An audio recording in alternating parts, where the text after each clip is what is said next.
This is Barbara Goldsmith, financial consultant and business advisor, giving you her 5 top tips as to what to do to protect yourself during this financial crisis.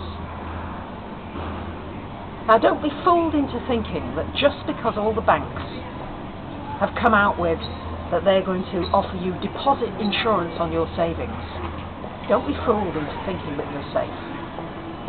Here are some tips that I would suggest that you seriously consider.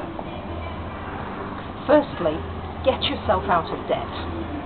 If at all possible, pay down your mortgage. Be aware of when, if you are on a fixed rate, that's going to come to an end.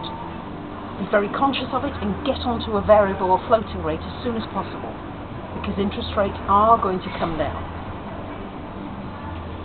Credit cards. Do away with them if you can. If you've got 6, pare it down to 1 or 2 and pay them down. Gradually pay them down.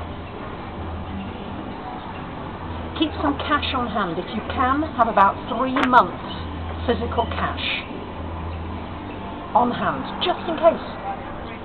Because at this time we don't know which banks are going to go. We don't know which banks are safe and which banks are not. And quite frankly, governments are making it even more difficult to know which ones are safe and which ones are not, because they're buying up all this useless paper, all these derivatives, and nobody knows which banks are safe anymore. So at least keep some cash on hand. Next thing, if you've done that and you've got no debt, and you've not got too many credit cards, and you've got some cash on hand, then the next thing I would recommend is buying some gold. This acts as an insurance policy against the turbulence in the financial market. What can you do? Well, I would suggest that you buy gold coins, 1-ounce coins, or if you haven't got enough money to buy gold, then at least buy some silver 1-ounce coins. But seriously consider this. And also, don't keep it in a bank, because you don't know whether that bank's going to be there the next day. Make sure you keep the gold yourself. Take delivery of it. Do not buy gold in stocks or shares. Have the physical gold.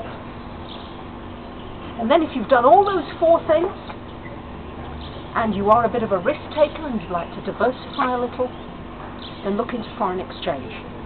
You might want to look at purchasing yen, Canadian dollars, Norwegian currency, and you would probably want to get out of the US dollar, Australian dollar, the British pound, and the Kiwi dollar. But as I say, these are investments that you're going to have to watch seriously and closely, because these change all the time. The rates and the prices change all the time. It's not something you can just leave to languish. And again, only to do if you are a bit more of a risk taker. So these are my 5 top tips as to how to protect yourself during this crisis. And I wish you and your families the very best of luck. Thank you.